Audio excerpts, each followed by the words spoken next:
Welcome to A1 TV Telugu news. నేను భువన. Details చూద్దాం. ఆదిలాబాద్ జిల్లా జైనత్ రైతు వేదికలో కళ్యాణలక్ష్మి చెక్కుల పంపిణీ కార్యక్రమంలో ఎమ్మెల్యే పాయల్ శంకర్ ముఖ్య అతిథిగా పాల్గొన్నారు. ఈ సందర్భంగా ఏఎంసీ చైర్మన్, సంబంధిత గ్రామాల సర్పంచ్లు, ఇతర ప్రజాప్రతినిధులు మరియు అధికారులు పాల్గొన్నారు.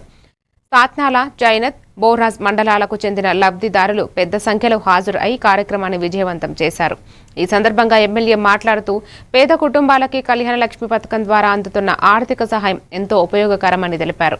ఇలాంటి సంక్షేమ పథకాల అమలులో అవినీతి ఏమాత్రం సహించబోమని ఎమ్మెల్యే పేర్కొన్నారు. అందుకే మీ అందరికీ పేరు పేరున విజ్ఞప్తి చేస్తా ఉన్నా. సరైన సమయంలో ప్రభుత్వం నుంచి వచ్చేటటువంటి ఏ లబ్ధైనా సరే, నేను ఇళ్లలో కూడా చాలా సందర్భాల్లో నేను చెప్పిన, కొందరు అక్కడక్కడ ఇల్లు ఎత్తుతుంది 50,000 లక్ష కాలని అడుగుతారట.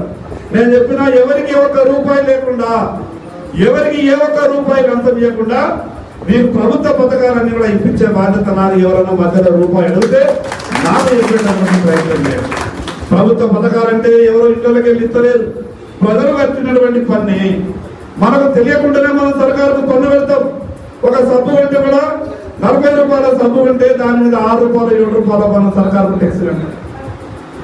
పన్ను దాని అందరూ మంజలు కట్టినా కూడా దాని మీద ట్యాక్స్ కడతాం. భర్తలు